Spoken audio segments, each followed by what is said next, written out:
अगर आपके हृदय में, देखिए हृदय को बहुत कठोर बताया गया है तुलसीदास जी ने रामचरितमानस में। इस मन को, इस हृदय को बार बार उन्होंने सठ बोला,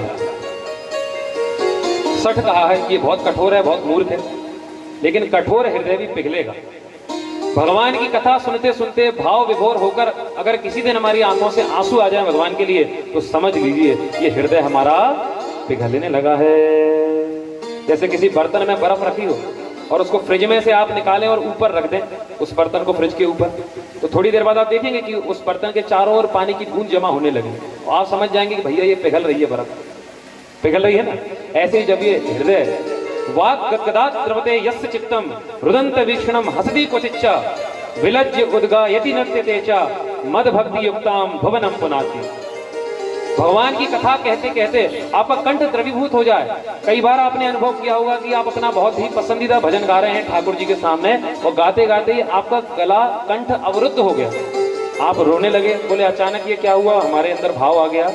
तो वाक् गद्गदात् द्रवते यस्य चित्तम रुदंत वीक्षणम हसति क्वचिच्च, ये भगवान की कथा के कारण, उनके भजन के कारण हमारा हृदय द्रवीभूत हो गया। हसति क्वचिच्च विलज्य उद्गायति नृत्यते च मद भक्ति युक्ताम भुवनम पुनाति। बिल्कुल आप पागल हो जाएं, बिल्कुल बावरे हो जाएं भगवान के लिए, तो समझ लीजिए भक्ति काम कर गई है। और जरा अगर हमको संसार का ध्यान है कि पूजन करते मंदिर में भी ताली हम जोर से तब बजाएंगे जब 4 लोग हमको देखेंगे, पूजन भी हम तब करेंगे जब तक बड़ा टेंट नहीं लगवा लेंगे, अभिषेक भी शंकर जी का हम तब कर लेंगे जब तक बड़े बड़े चौंगे नहीं लगवा लेंगे। तो ये सारी पूजन, ये सारा पाखंड आपको कहीं नहीं ले जाएगा। धर्म तो बचाने की वस्तु है। आप इतने लोग यहाँ कथा सुनने बैठे हैं, कुछ लोग तो साथ भी आए हैं, लेकिन ये बात हम लिख के दे सकते हैं, अभी तक क्या आज तक किसी ने किसी को सही नहीं बताया होगा कि मेरी जेब में कितने पैसे हैं। हम बोल भी देंगे तो आप कहेंगे हाँ बता देंगे, लेकिन सही नहीं बताएंगे। बोले क्यों बताएं? अपनी संपत्ति को किसी को बताता है कि क्यों बताएं? ऐसे ही ये धर्म कर्म हमारी संपत्ति है। धर्म करने के बाद अगर दिखा दिया महाराज तो फिर आनंद नहीं, धर्म कम हो जाएगा। धर्म बताया नहीं जाता, ये तो छुपाने की वस्तु है। कोई भी पूजन किया आपने, किसी ने कहा अरे बड़ी पूजन करते हो, नहीं भैया दास से तो कुछ बनता ही नहीं। आप दिन भर पाठ करते हैं, दिन भर पूजन करते हैं, धर्म करते हैं, सेवा करते हैं, नहीं, सब भगवान के चरणों का प्रताप। और जहां आपने कहा हाँ भैया हम तो खूब करते हैं और हम तो खूब करेंगे और हम तो ऐसा और हम तो वैसा, तो भगवान कहते हैं वारे हम तो तू कर ले। धर्म प्रौचित कई तो बोलते परमो। निष्कपट धर्म कब आएगा जीवन में? भगवान की कथा सुन के। निगम कल्पतरोर्गलितं फलम शुकमुखादमृतद्रव संयुतं पिबत भागवतम रसमालयं मुहुरहो रसिका भुवि भावुका। ये सब चीजें हमारे हृदय से कब निकलेंगी? केवल भगवान की कथा सुन के। आप लोगों के घर अगर मिट्ठू हो, तोते हो, या जिन लोगों ने तोते पाले हो, तो वे सब जानते हैं कि तोता मीठे फल में ही अपना मुंह लगाता है, या यूं कहें जिस फल को मुंह लगा देता है वो मीठा हो जाता है। तो ये श्रीमद् भागवत की कथा भी वेद रूपी वृक्ष का पका हुआ फल है, और इसमें भी कोई साधारण तोते ने नहीं, श्री सुखदेव जी महाराज ने अपना मुख इसमें लगाया है, और ये मीठा है। और इस फल को खाना भी नहीं है, इस फल को तो अपने कानों से पीना है। बोले कब तक पीना है? मुहुर रहो रसिका भुवि भावुका। जब तक जीवित हैं तब तक इस कथा को सुनते रहे। आगे यहाँ नैमिषक निमिषक क्षेत्रे ऋषिः सोनकादयः सत्रम स्वर्गाय लोकाय सहस्त्र सममासुतः। नैमिषारण्य की पावन भूमि है। अब कथा को वे प्रारंभ करते हैं, बहुत ध्यान से सुनिएगा। नैमिषारण्य की पावन भूमि है और सोनकादि 88,000 ऋषिगण सूत जी से प्रश्न करते हैं कि महाराज कुछ प्रश्न हमारे मन में है, इसका उत्तर दीजिए। पहला प्रश्न यह है कि प्राणी मात्र का कल्याण कैसे हो? ध्यान से सुनिएगा, यही 6 प्रश्नों का उत्तर श्रीमद् भागवत है। प्राणी मात्र का कल्याण कैसे हो? शास्त्र बहुत से हैं, समस्त शास्त्रों का सार क्या है? क्योंकि इस कलयुग में 100 वर्ष की आयु में सारे पुराण तो सुने पढ़े नहीं जा सकते। एक ऐसा कोई सार हमको बता दीजिए जिसको सुने और सब काम एक बार में हो जाए। मनुष्य के जीवन का लक्ष्य क्या है? तीसरा प्रश्न।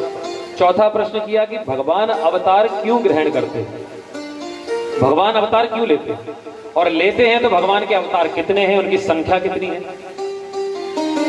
आखिरी प्रश्न करते हैं कि जब धर्म अकेला रह जाता है। माने जब भगवान धराधाम को छोड़कर चले जाते हैं तो धर्म किसकी शरण में जाता है? ये 6 प्रश्न किए कि भगवान तो चले गए, अब धर्म कहां बचा। यहां सूत जी प्रसन्न होते हैं, अपने गुरुदेव श्री सुखदेव जी का ध्यान करते हैं। यम प्रव्रजंत मनुपेतमपेत कृत्यम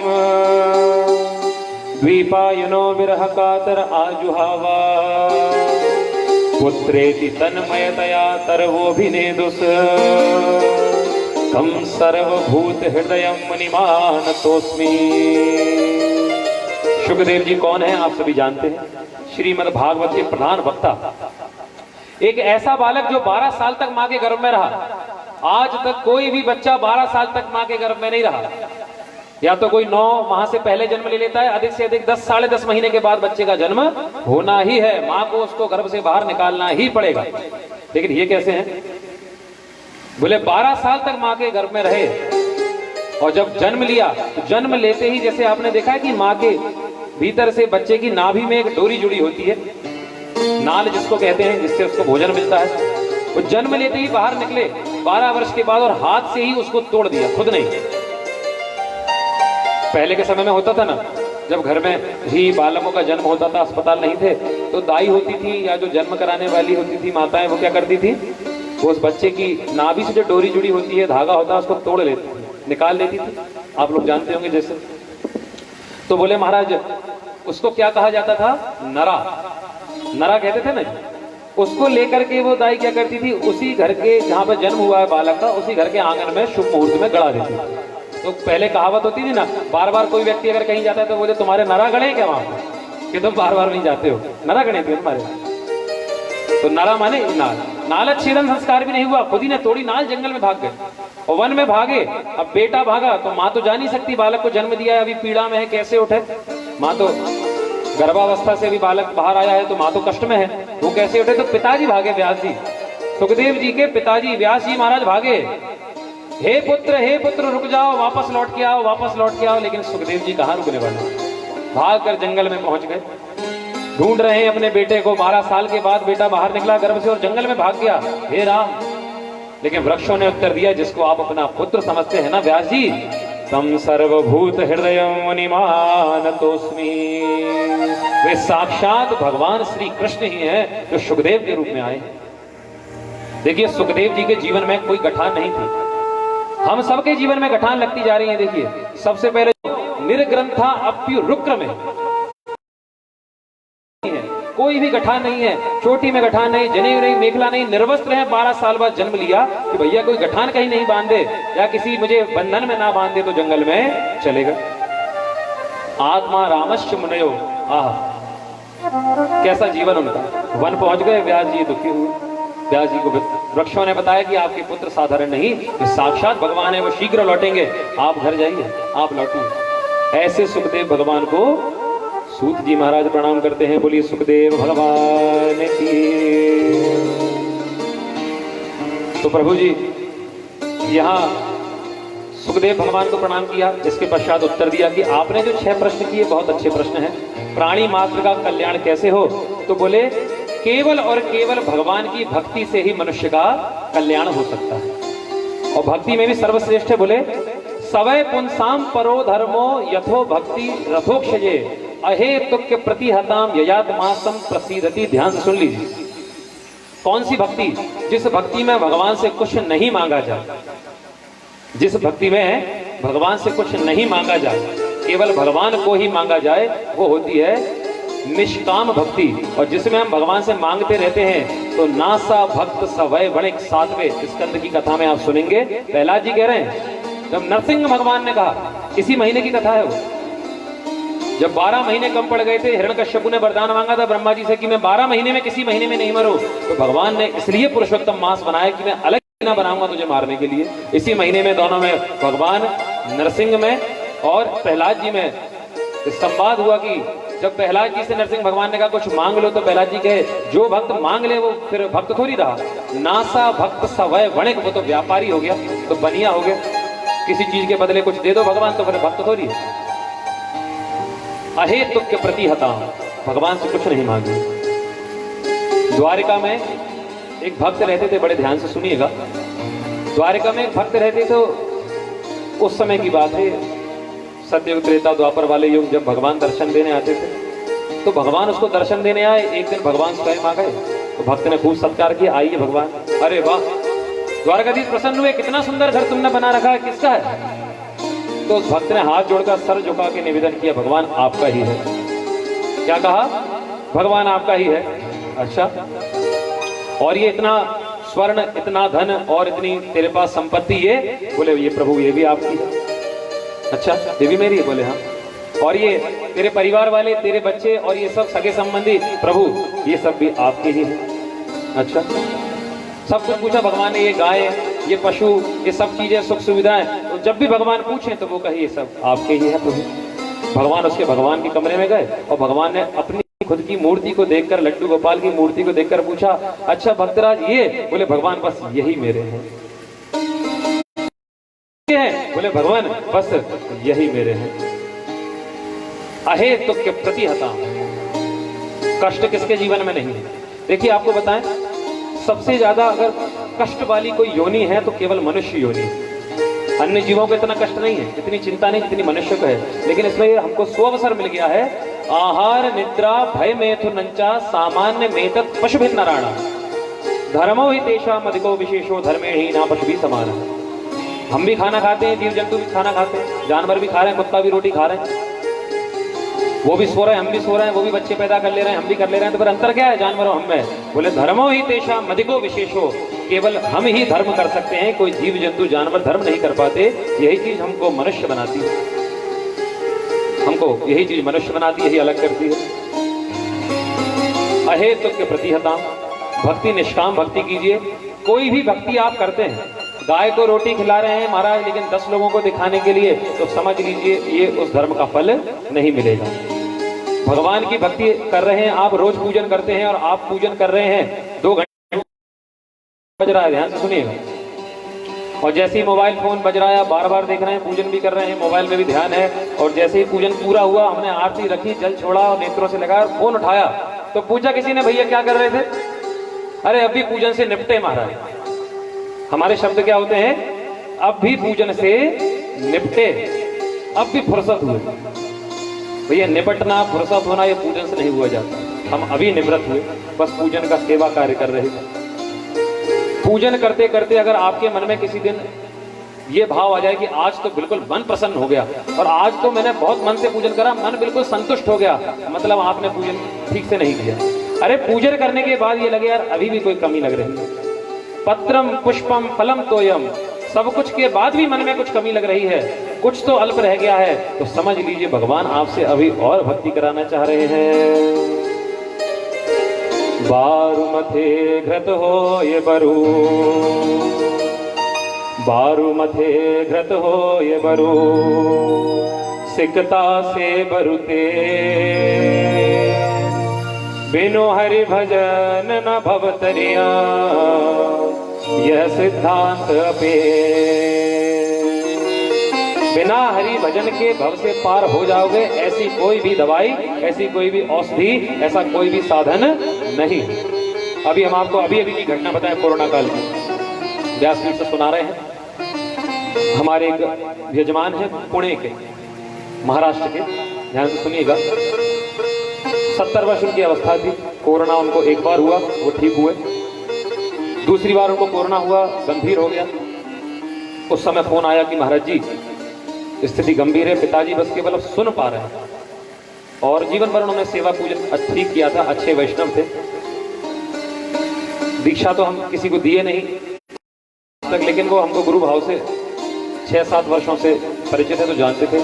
तो उन्होंने बस अपने पुत्र से कहा कि मुझे 10 मिनट कुछ सुनना है, ऐसा कुछ मुझे सुना दें, क्योंकि उनको भजन के कारण ये अनुभव हो गया था कि अभी शरीर नहीं बचेगा। तो उन्होंने फोन किया वहां से, ये वीडियो कॉलिंग की सुविधा, फोन की सुविधा थी। 10 मिनट उन्होंने कथा श्रवण कर ली, पूरा 10 मिनट बिल्कुल। हमने कहा हम 10 मिनट से अधिक दे भी नहीं पाएंगे फोन पर आपको इतना लंबा, लेकिन अवस्था ऐसी है, चलो ठीक है 10 मिनट हमने, क्योंकि उस समय हम पाठ में थे। तो 10 मिनट का उनको हमने कुछ विशेष विषय, भागवत में से कुछ श्लोकों का पाठ, नारायण कवच के श्लोकों का कुछ अर्थ सुनाया, और एक दृष्टांत सहित उस 10 मिनट को विश्राम किया, और 12वें 15वें मिनट उन्होंने अपने मुख से अपने प्राण छोड़ दिए। 2 दिन के बाद हमको स्वप्न में भी उनका दर्शन हुआ कि मैं विधिवत पहुंचा हूं, विधिवत छूटा हूं। मुझे एक साधन प्राप्त हुआ जिससे मैं अंत समय में छूट पाया। तो कहने का तात्पर्य, प्रत्येक मनुष्य अपनी मुक्ति चाह रहा है, लेकिन ये 5 ज्ञानेंद्रियां, 5 कर्मेंद्रियां और ये मन एक साथ नहीं हो पाते, इसलिए मुक्ति नहीं चाहते। अंत समय में जब हम मुक्ति चाहते हैं तो होता यह है कि हम बोल नहीं पाते, और बोल पाते हैं तो वो साधन हमारे पास नहीं होता। कैसा समय आ गया है, परिवार वालों को उनके परिवार वालों का शरीर नहीं मिल रहा, डॉक्टर मार काट के अंग निकाल कर फेंक दे रहे हैं महाराज, शरीर भी नहीं मिल रहा। इससे ज्यादा दुर्गति होगी। और मिल भी रहा है तो आजकल तो शमशान की जगह भट्टियां चल गई हैं, भट्टी में डाला, भूंज दिया महाराज आदमी को, वो पंचतत्व में विलीन ही नहीं हो पाया। तो बताओ ये प्रेत बनेगा? बनेगा ही, और क्या बनेगा। इसलिए जीवन में ऐसे कार्य कर लीजिए। कथा सुन लीजिए कि हमारे बाद हमारा ना जाने, आप अपने पहले की बात करते हैं, अरे आपके बाद आपके शरीर को कौन क्या कर देगा, किस गति में ले जाएगा, इस बात की गारंटी अभी तो ये कम है, 6 महीना हुआ कोरोना को। आगे चलिए कैसे कैसे लोग रहते हैं महाराज, तो जीवन भर माता पिता के साथ रहे हैं। जिन सम रक्त बहाए जल सम जल में वही बहाते हैं। भाई भाई के लिए लड़ पड़ता है कि नहीं? मेरे भाई को किसी ने मार दिया तो बोले मैं भी उसका खून बहा दूंगा। जिन सम रक्त बहाए जल सम, जो भाई अपने भाई के लिए खून बहाने को तैयार था, वही भाई अंत में मृत्यु के बाद अपने भाई को बहा देता है। जिन सम रक्त बहाए जल सम जल में वही बहाते हैं, और पिंड दान कर प्रेतात्मा से अपना पिंड छुड़ाते हैं। 4 दिनों के रिश्ते हैं ये, 4 दिनों के नाते। अपना उद्धार हम खुद ही कर सकते हैं। जैसे किसी को आपको मारना हो, किसी की हत्या करना हो, तैयारी मत कर लेना, उदाहरण दे रहे हैं। किसी से हमारी बातचीत खराब हो गई और हमने कहा इसको मारेंगे, तो मारने के लिए सीधे नहीं चले जाओगे कि मारे आए और हो गया महाराज मार डालो, बोले नहीं। तो उसके लिए 15 दिन महीना खाना तैयारी करोगे, कहाँ घेरूं, कहाँ मारूं, कहाँ फेंकूं, क्या करूं जिससे बच जाऊं, तब जाके मारूं। लेकिन अगर खुद के जीवन से त्रस्त हो जाओ और खुद मरना होगा तो कुछ नहीं, बोले कमरे में गए, फंदा डालकर या कोई दवाई या जहर खा करके, सियावर रामचंद्र की। जैसे खुद मरना बहुत सरल है, लेकिन किसी को मारने के लिए बहुत पराक्रम करना पड़ेगा, ऐसे ही खुद का कल्याण सरल है। अन्याशु दोष गुण चिंतन माशु मुक्त्वा। दूसरों के पीछे अगर हम लगे रहेंगे कि कौन क्या करता है, कौन नहीं करता, तो फिर हमारी भक्ति भी छूटेगी। भक्ति कीजिए, भजन कीजिए, लेकिन किस भाव से? बोले निष्कपट भाव से। सुख दुख जीवन में बने हैं, सबके जीवन में, किसके जीवन में नहीं है? क्या भगवान के जीवन में दुख नहीं थे? राम जी के जीवन में, अभी तो लॉकडाउन में, कोरोना में तो मोदी जी के कारण पुनः रामायण का प्रसारण हुआ था। तो उस बहाने जो लोग भूल भाल गए होंगे कुछ चीजें, वो सब बच्चों को भी आज तक के 20 साल आगे तक लोगों की बुद्धि में रामायण बैठ गई। उसमें आपने देखा ऐसे ऐसे उसमें दर्शित है कि भाई प्रतिदिन आप देखो तो आंसू आ जाए कि राम जी को कितना कष्ट है। हाँ नाथ, कितना कष्ट है आपको, लेकिन राम जी ने कहा और राम जी के भक्तों ने कहा कि भैया सुख दुख हमको दोनों प्यारे हैं, लेकिन मैं भगवान को नहीं छोड़ूंगा। सुख भी मुझे प्यारे हैं, सुख भी मुझे प्यारे हैं, दुख भी मुझे प्यारे हैं, दुख भी मुझे प्यारे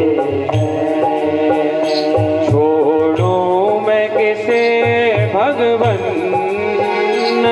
दोनों ही तुम्हारे हैं, दोनों ही तुम्हारे हैं। सुख भी मुझे प्यारे हैं, दुख भी मुझे प्यारे हैं। छोड़ूं मैं किसे भगवन, दोनों तुम्हारे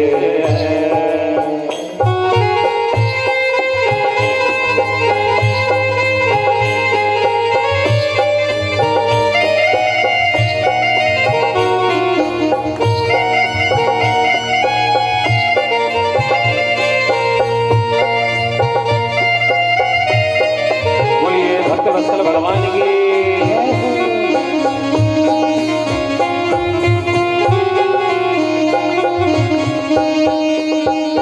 सुख दुख ही तो दुनिया की गाड़ी को चलाते हैं, सुख दुख ही तो दुनिया की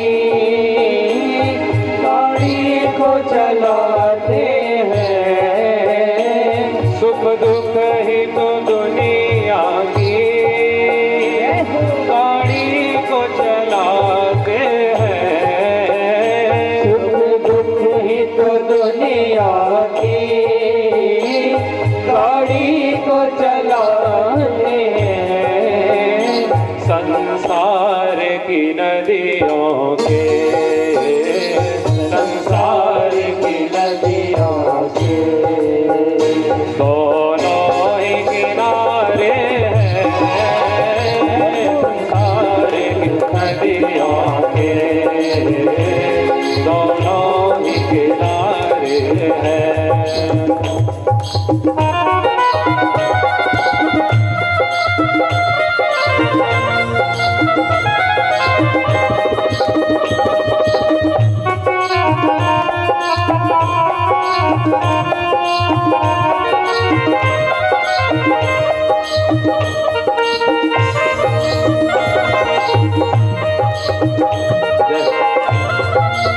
भाव से कहिए श्री राधे।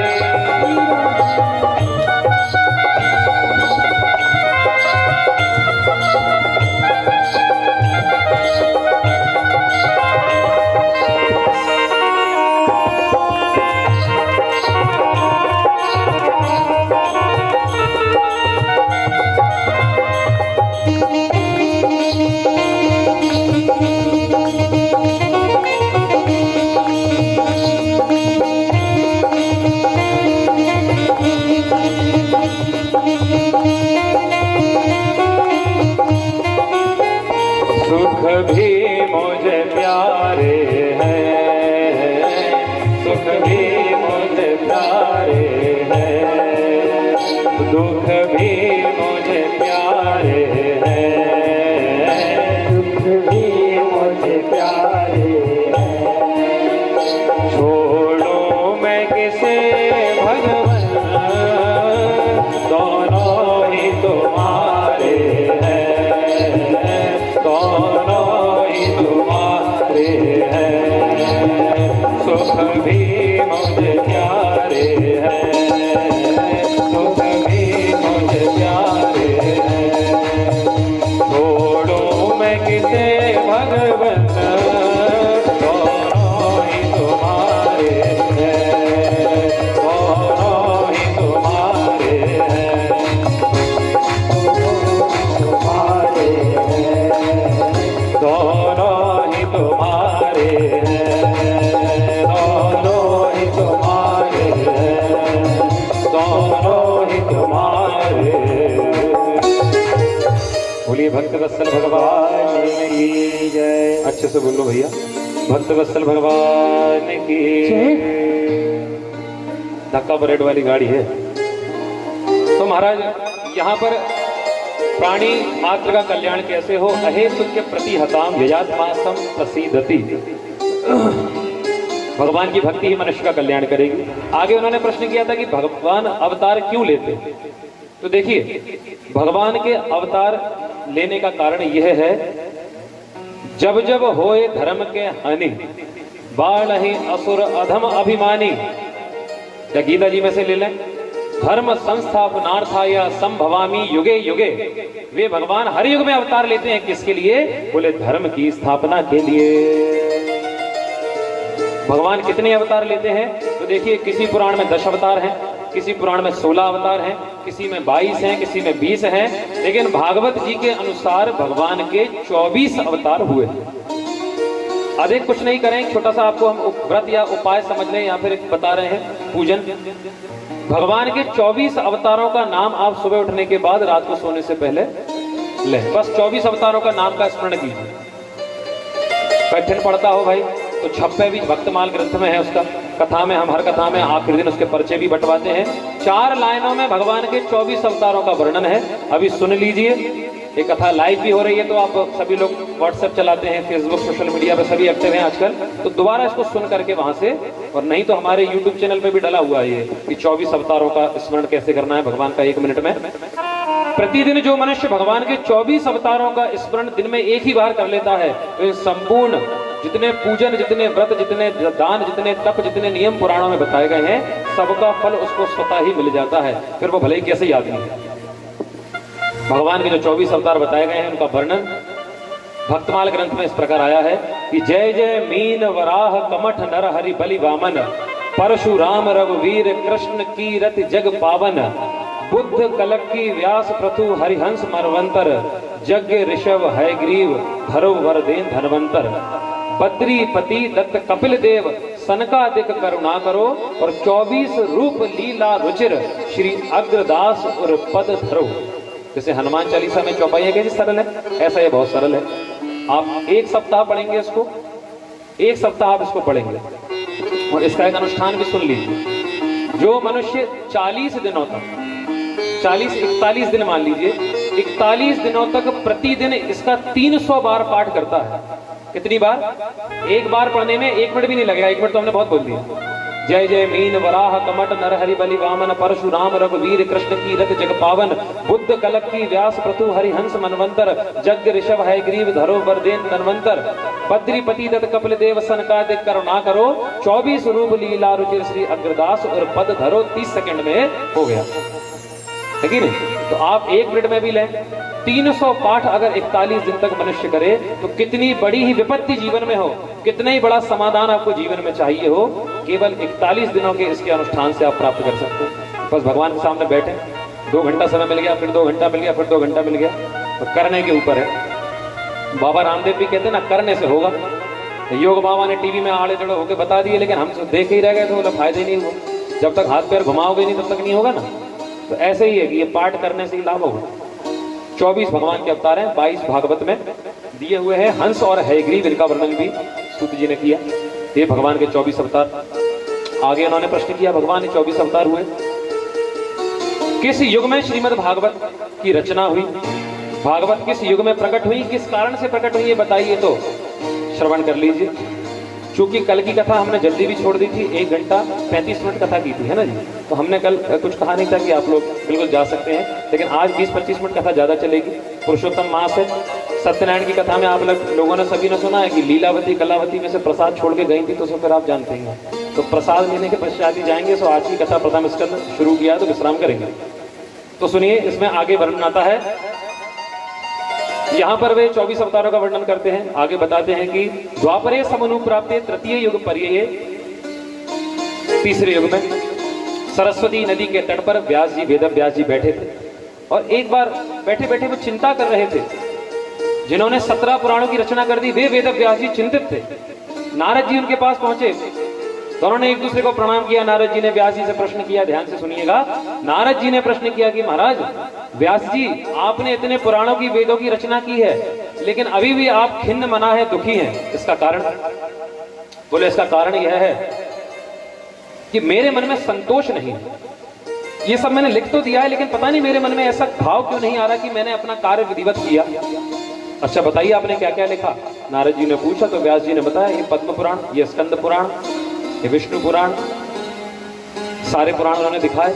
और बोले, इसमें आपने क्या क्या वर्णन किया? बोले, मैंने इसमें ये वर्णन किया है कि ये वाला व्रत करने से ये फल मिलेगा, ये वाला पूजन करने से ये लाभ होगा, यहाँ तीर्थ जाने से इतना पुण्य मिलेगा। तो बोले, क्या आपने किसी ग्रंथ में ये लिखा कि ये वाला ग्रंथ सुनने से, ये वाली कथा सुनने से, या ये वाला काम करने से भगवान मिल जाएंगे? बोले, लिखा तो है, लेकिन मैंने स्पष्ट रूप से नहीं लिखा। कहीं कहीं संकेत में लिखा है कि भगवान मिल सकते हैं, पर मैंने व्रतों को, तीर्थों को ही उसमें मैंने विशेष रखा है। तो यह नारद जी कहने लगे, जिस प्रकार आपने कथाओं का वर्णन किया है वो ठीक है, लेकिन अब कोई ऐसा ग्रंथ लिखिए जिसमें केवल और केवल भगवान श्री कृष्ण को प्राप्त करने का साधन हो, तब आपके मन को संतोष होगा। वहां पर व्यास जी ने नारद जी से जब चर्चा की तो एक बात कही है, स्त्री शूद्र द्विज बंधु नाम त्रयी नाशति गोचरा। जब नारद जी ने पूछा ना उनसे कि आपने तो 4 वेद बना दिए थे, तो 4 वेद बनाए, तो फिर ये पुराण क्यों लगे 18? इतना सारा क्यों आपने कोर्स दे दिया लोगों को करने को? बोले, इसलिए दिया क्योंकि स्त्री शूद्र द्विज बंधु नाम, ये जो अन्य समाज होते हैं, बोले ये जो शूद्र होते हैं, जो चतुर्थ वर्ण होते हैं, जो स्त्रियां होती हैं, जो जनेऊ नहीं पहनती, जो माताएं होती हैं, तो बोले ये वेद पढ़ तो सकती नहीं है, वेद पढ़ने में इनका अधिकार नहीं है, तो बेचारी फल कैसे लेंगी? द्विजाति बंधु कैसे फल लेंगे? तो बोले, उसके लिए मैंने वेदों को सरल रूप से पुराण के रूप में लिखा है, इसलिए पुराण लिखे, इसलिए मैंने उसकी रचना की। अब मैं एक पुराण और लिखता हूं। यहां पर नारद जी ने कहा, आप उनके विषय में लिखिए जिनकी कथा मैंने सुनी थी। और नारद जी अपने पूर्व जन्म की कथा सुनाने लगे कि पूर्व जन्म में मैं नारद नहीं था, नारद तो मैं इस जन्म में हूं। पूर्व जन्म में मैं तो एक दासी का पुत्र था। मेरी माँ एक आश्रम में काम करती थी, साधु आते थे, उनके लिए भोजन बनाती थी, गौशाला में गोबर उठाती थी, गाय का दूध निकालती थी और मैं वहीं रहता था। जो साधु संत आते थे मैं उनके दर्शन करता था, वो साधु महात्मा से कथा सुनता था तो मेरा हृदय निर्मल हो गया। एक बच्चा कह रहा है नारद जी पूर्व जन्म की कथा सुना रहे हैं, और बोले मैं कथा सुनता था तो कथा सुनते सुनते मन निर्मल हो गया।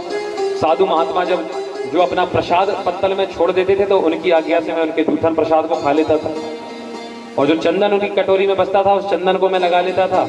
ऐसे करके मैं निर्मल हो गया। एक दिन वो सब साधु चतुर्मास करके जाने लगे तो मैंने उनसे कहा महात्मा जी मैं भी आपके साथ चलूंगा। तो महात्माओं ने कहा देखो बेटा अभी तुम बालक हो, तुम्हारी माँ जीवित है, माँ की सेवा कौन करेगा, इसलिए अभी नहीं चलो। तो कब चलूंगा? बोले जब तुम्हारी माँ परलोक चली जाए, जब अकेले रह जाओ तब आ जाना उत्तर दिशा की ओर। तो तब तक के लिए तो वहां पर वे साधु उनको मंत्र देकर चले गए। नमो भगवते तुभ्यं वासुदेवाय धीमहि। आहा इतना दिव्य मंत्र है। एक बार भूलवश किसी के कान में पड़ जाए तो सारे पाप उसके बाहर निकल जाए, और बाहर निकलने के पहले वो पाप जो हमारे भीतर, आपके छोड़ो हमारे भीतर जो पाप है वो पाप पहले हमको गालियां देंगे, हमको कोसेंगे कि रे दुष्ट कहां तूने इतना दिव्य मंत्र सुना के हमको खत्म करने का प्रयोजन कर दिया है। नमो भगवते तुभ्यं वासुदेवाय धीमहि प्रद्युम्नाय अनिरुद्धाय नमः शंकर शणाय च। सीधी सी बात ये वही मंत्र है, ओम नमो भगवते वासुदेवाय। यही मंत्र है जो नारद जी ने जपा। बोले इसका जप करना, कितना करूं? बोले जितना हो सके। कब तक करूं? बोले जब तक हो सके। कहां करूं? बोले जहां हो सके। तब से नारद जी उसका ओम नमो भगवते वासुदेवाय, ओम नमो भगवते वासुदेवाय दिन भर इसी मंत्र का जप करते। भगवान ने देखा इसकी निष्ठा पक्की है तो कालांतर में भगवान ने ऐसी प्रेरणा की कि नारद जी की, जो नारद जी पूर्व जन्म में दासी पुत्र थे, उस बालक की माता जी गौशाला गई दूध निकाल ले। एक काले भयंकर सर्प ने उनके पैर में काट लिया और माता जी का गोविंदाय नमो नमः हो। पहले तो नारद जी खुश हुए कि भैया अब हम भजन करेंगे, अब हम साधु बनेंगे, हम भगवान का दर्शन करेंगे। लेकिन सांसारिक लोग थे तो थोड़ा रोने भी लगे। माता का अंतिम संस्कार किया, कुछ दिन 13 दिन 15 दिन वहां रुके, और साधुओं ने जिस दिशा में कहा था उत्तर दिशा की ओर चल दिए। उत्तर दिशा की ओर गए, ओम नमो भगवते वासुदेवाय इस प्रकार का भजन करते हुए जब थक गए तो एक वृक्ष के नीचे बैठ गए। धीरे धीरे ओम नमो भगवते वासुदेवाय, और धीरे श्वास ही श्वास में मुख में ही उसका जप करते रहे।